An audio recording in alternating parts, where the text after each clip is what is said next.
All right, music fans, welcome back. Harmless Dave here, talking real music in real time for real people, just like you right there, and just like me right here. Journey, 45 years ago. Can you believe it? Their debut album comes out, the self-titled album. The guy's kind of floating around on the album cover. George Tickner, right? In the original group.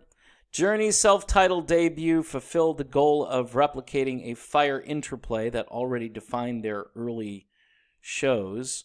Released on April 1st, 1975, the album blended hard rock metal with more expansive instrumental excursions, presupposing elements of the revived jam band scene from decades later. Now, my theory about Journey, the original Journey, was if they had hung in long enough, if they were able to continue. Now, the record label said they were going to drop this group and so forth at the time, but if they had maybe gotten picked up by somebody else, maybe the Grateful Dead's record label, Arista, would have picked him up.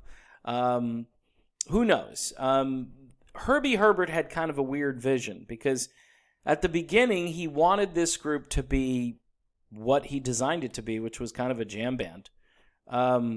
The idea, Journey was supposed to play with bands like Weather Report, Return to Forever, those sorts of groups. By the way, all of those bands have really great players.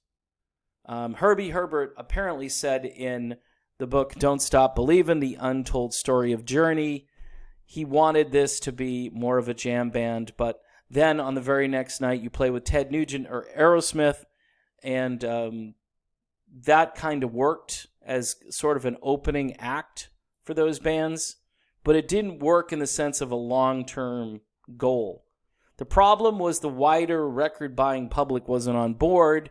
In those days, you had to have radio singles, and this band didn't really have radio singles, although you could argue that some of the material, if marketed better, might have gotten onto the radio a bit, but this group was not your pop rock band. This was a progressive rock band, a jam band for sure.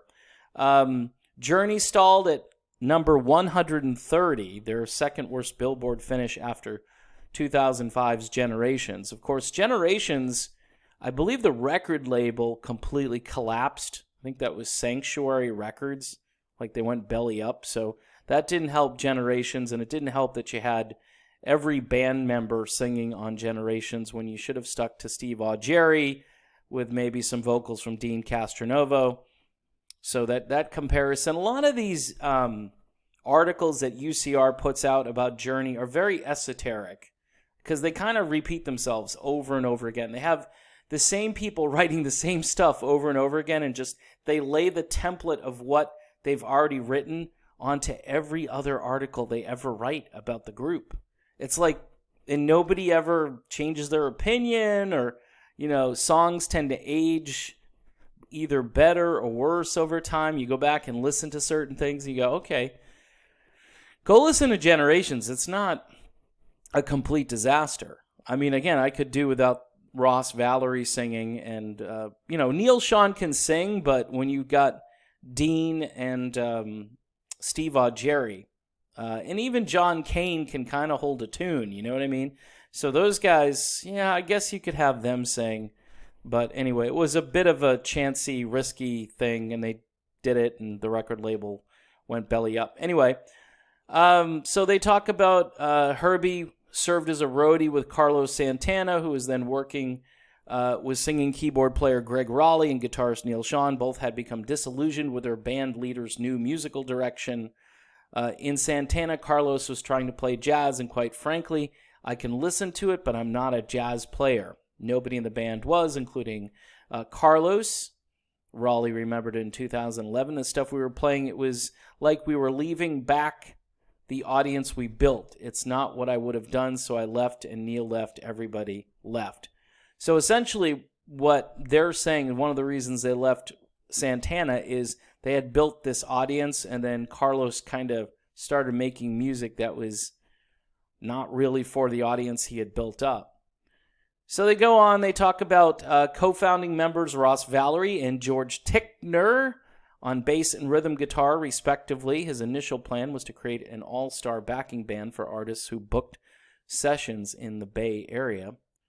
George Tickner, I believe, was at the Journey Walk of Fame, and a lot of people didn't know who he was. I mean, you got to be really hardcore, because Journey, they've actually had quite a few members. I mean, it's not as bad as, I don't know, there are a lot of bands that are just revolving doors, and Journey isn't necessarily one of them, but, you know, that Mach 2 lineup, I consider it. When Perry shows up, that's the start of it, but the real Mach 2 lineup is Perry, Kane, Sean, and then, or you want to call it the Escape lineup. That's what I would probably prefer to call it, because Mach 2 often gets confused with Deep Purple, who ultimately had a real Mach 2 lineup. By the way, Deep Purple, a new album coming out soon. And for fans of melodic rock, I promoted this earlier today. Figured I'd have a little more traffic on this video because it's about everybody's favorite band. Steel City from Pittsburgh.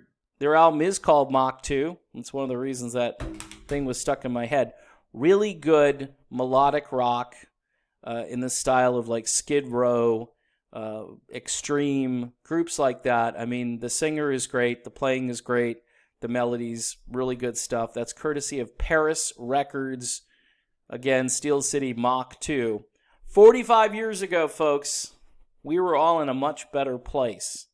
You know, if they could invent some time travel, I think I might take a trip right about now. Especially knowing, you know, what we know now. If we could all go back, maybe set the Wayback Machine a little bit further back. You know, you want to live forever, but you certainly don't want to live through certain things that are going on in the world right now.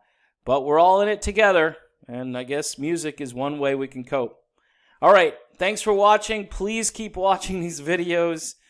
Everybody's revenue is beginning to tank, except all the sensational media stuff going on, which is out of control. I had to turn the news off tonight. Is just too much, and it's repetitive and over, and statistics, and it's mind-blowing. And so if you can watch my videos and just watch them all the way through, it's much appreciated. I'll try to put out some more content. I was moving, and I'm exhausted, and there's not that much to talk about in the world because everything's shut down. So in any event, I'll be back soon. Thanks for watching, and stay safe, please.